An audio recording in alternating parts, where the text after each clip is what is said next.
Hello everyone, my name is Aryan Khodgirwar and today we are going to discuss about microprocessor and microcontroller.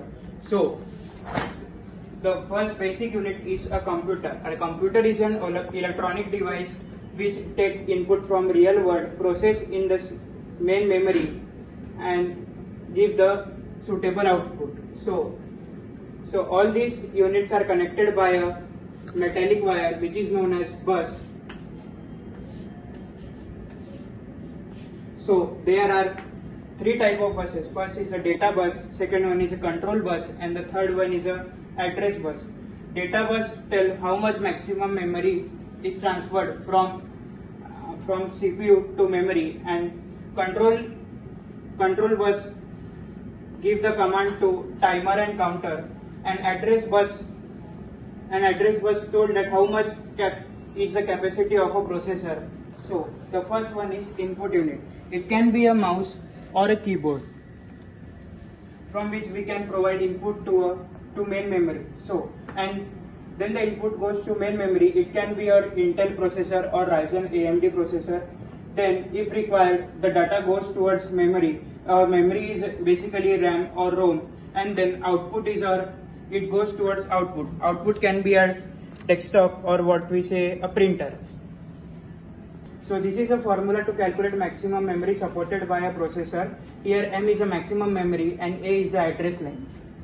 Hello everyone, my name is Arya and today I will be explaining about microprocessors and the type of memory architectures.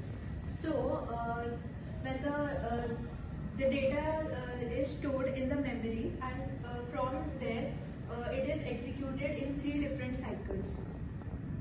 So we have three cycles called as fetch cycle, decode cycle and execute cycle. In fetch cycle, the processor gets the location of the data and via address bus, and it reads the instructions such as I1. Then in decode cycle, the actual meaning of the data is interpreted.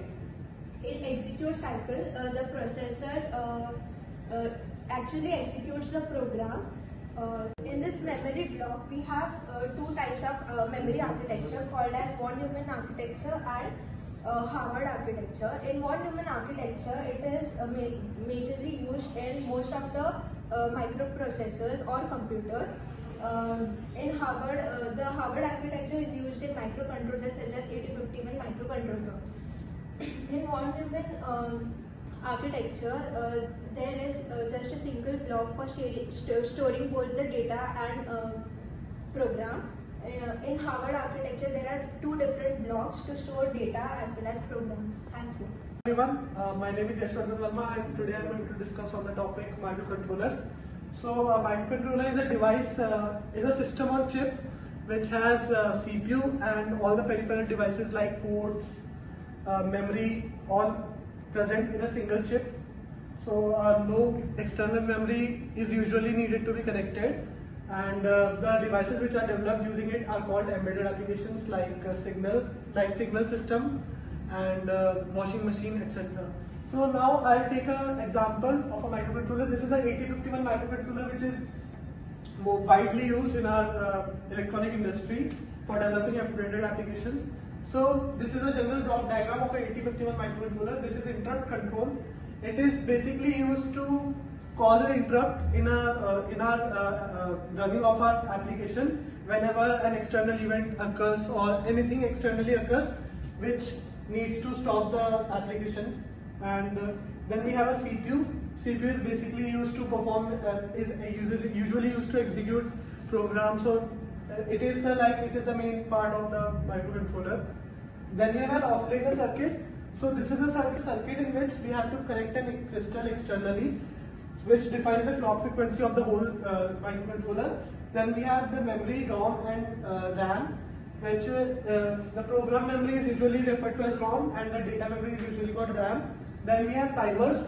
It is used to generate accurate time delays in the controller and second is counter. It is used to count any events which are happening in the controller. Then we have bus control. It is usually required to perform functions like memory read. It acts as a general bus. Then we have I/O ports. I/O ports are used to connect this is a parallel port and this is a serial port. In serial port, we can connect only one port. We can use only one port at a time. In parallel port, we can transmit 8 bits of data at a time simultaneously from each of these 4 ports. So this is the whole general overview of the 8051 microcontroller. Thank you.